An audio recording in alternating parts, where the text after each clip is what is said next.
Hello everyone, Radhe Radhe. चलिए start करते हैं पढ़ाई अपनी। आज थोड़ा सा मुझे लेट हो गया था। सबसे पहले मैं अपनी टू डू लिस्ट को रेडी करूँगी। टू डू लिस्ट मैंने बना लिया है सारा। ये थोड़ा सा लेट हो रहा है, मैं इस वीडियो को लेट डाल रही हूँ बिकॉज़ बीच में मुझे टाइम नहीं मिल पाया था। सबसे पहले मैं टू डू लिस्ट वगैरह बना के ब्रेकफास्ट मैंने कर लिया है, क्योंकि पहले मैं नहीं करती, पहले मैं थोड़ा सा पढ़ लेती हूँ, उसके बाद करती हूँ। देन उसके बाद सबसे पहले एडिटोरियल से मैंने स्टार्टिंग की है अपनी, बिकॉज एडिटोरियल में पहले या फिर मतलब 12 o'clock के पहले मैं एडिटोरियल अपना ले लेती हूँ, क्योंकि मॉर्निंग में सबसे सही रहता है एडिटोरियल लेना। रिकॉर्डेड लेती हूँ मैं, कभी भी मैं लाइव नहीं लेती, क्योंकि लाइव में टाइम ज़्यादा जाता है और मैं 1.75 पे करके देखती हूँ, बिकॉज 1 पे देखना बहुत मतलब टाइम वेस्ट होता है उससे। फिर उसके बाद मैंने फाउंडेशन क्लास ली थी अरुण सर की, जो कि उनके वेबसाइट पे होती है, उनके ऐप पे मैथ ट्यून पे एग्ज़ाम ट्यून पे होती है। उसको मैंने पूरा क्लास को उनकी लिया था, क्योंकि फाउंडेशन मेरा थोड़ा सा लास्ट ईयर मैंने सही से नहीं किया था, इस वजह से मैं इस बार फाउंडेशन फिर से कर रही हूँ। फिर परफेक्शन मैंने लिया था।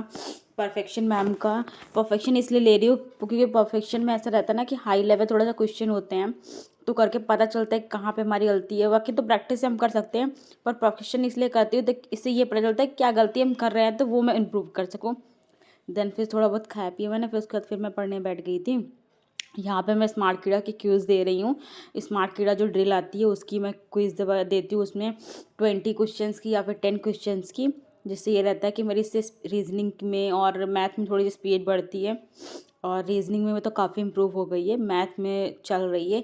बाकी इंग्लिश में तो अभी भी काफ़ी क्वेश्चन रॉन्ग होते हैं, बट कोई नहीं, तैयारी करते रहेंगे, कभी ना कभी तो ऐसा होगा कि सारे ग्रीन के ग्रीन होंगे। वही ये मैं करती हूँ। देन उसके बाद में फिर मैं 12 बजे जो 12 पज़ल होती है वो मैं स्टार्ट करती हूँ, क्योंकि आज थोड़ा सा मुझे लेट हो गया था 12 बजे 12 पज़ल करने में। तो मैं देन 12 बजे 12 पज़ल करती हूँ।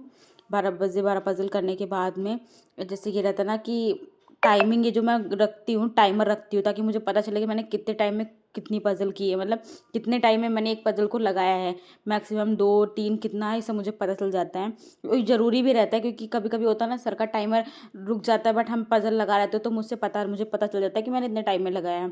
देन उसके बाद मैंने रीडिंग की थी। रीडिंग अभी तो मैं बुक कर रही हूँ। बाकी निमिषा मैम ने एक चीज़ कही थी कि हो सके तो आप एडिटोरियल ही ज़्यादा पढ़ो। बुक रीडिंग से कोई दिक्कत नहीं, आप पढ़ सकते हो, पर एडिटोरियल पढ़ो, उससे ज़्यादा आपको फ़ायदा मिलता है। फिर उसके बाद में मैंने स्पीड मैथ की थी, और स्पीड मैथ तो मैं ऐप है उससे लगाती हूँ। फिर उसके बाद में आरसी मैंने थोड़ा सा इस बुक से पढ़ा था, बट इस बुक की मुझे कुछ थोड़ा बहुत आरसी समझ नहीं आई थी, फिर मैंने इसको हटा दिया था। फिर मैंने इससे नहीं की थी, मैंने फिर ऐसे ही नॉर्मल अपनी बुक रीडिंग ही की थी। देन उसके बाद टाइम हो गया था, क्योंकि सुबह पूरा दिन मैंने पढ़ा था, गैप नहीं लिया था, इसलिए मैं जल्दी सो गई थी फिर।